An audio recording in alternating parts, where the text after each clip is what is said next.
بسم الله الرحمن الرحيم ألف لام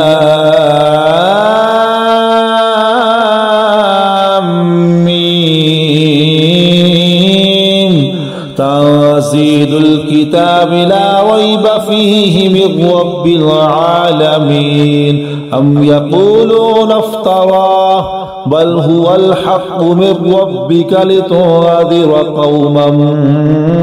ما أتاهم من نذير من قبلك لعلهم يهتدون الله الذي خلق السماوات والأرض وما بينهما في 6 أيام ثم استوى على العرش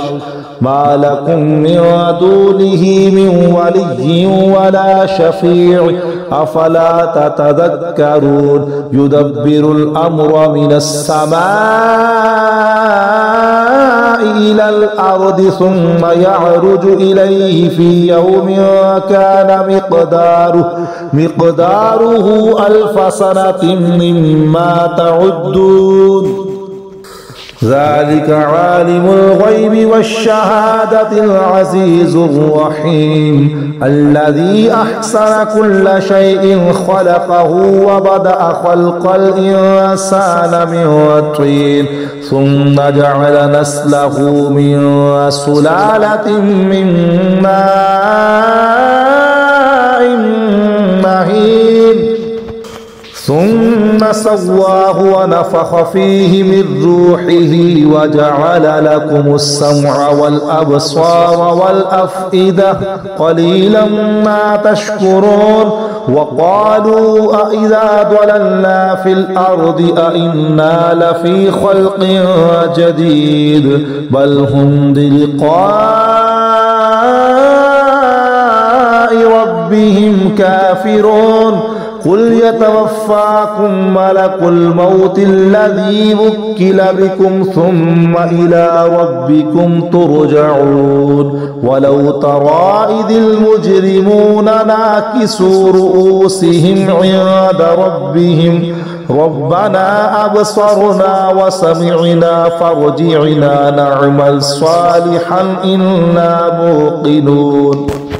ولو شئنا لآتينا كل نفس هداها ولكن حق القول مني لأملأن جهنم من الجنة والناس أجمعين فذوقوا بما نسيتم لقاء يومكم هذا إنا نسيناكم وذوقوا عذاب الخلد بما كنتم تعملون إنما يؤمن بآياتنا الذين إذا ذكروا بها خروا سجدا وسبحوا بحمد ربهم وهم لا يستكبرون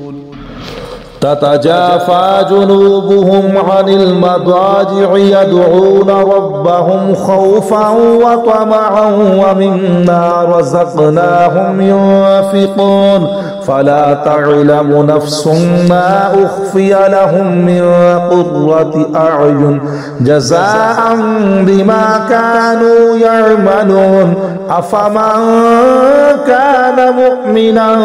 كمن كان فاسقا لا يستوون أما الذين آمنوا وعملوا الصالحات فلهم جنات المأوى نزلا بما كانوا يعملون وأما الذين فسقوا فمأواهم النار كلما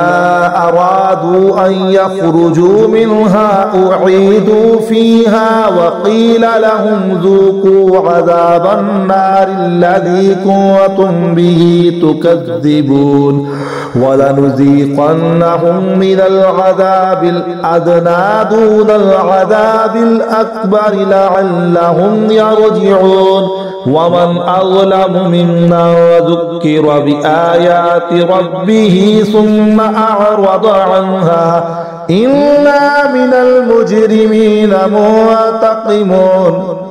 ولقد آتينا موسى الكتاب فلا تكن في مذية من لقائه وجعلناه هدى لبني إسرائيل وجعلنا منهم أئمة يهدون بأمرنا لما صبروا وكانوا بآياتنا يوقنون إن ربك هو يفصل بينهم يوم القيامة فيما كانوا فيه يختلفون أولم يهد لهم كم أهلكنا من قبلهم من القرون يمشون في مساكنهم إن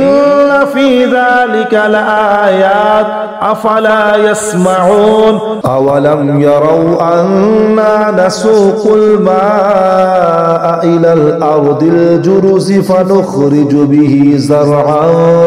تأكل منه أنعامهم وأنفسهم أفلا يبصرون ويقولون متى هذا الفتح إن كنتم صادقين قل يوم الفتح لا ينفع الذين كفروا إيمانهم ولا هم ينظرون فأعرض عنهم وانتظر إنهم منتظرون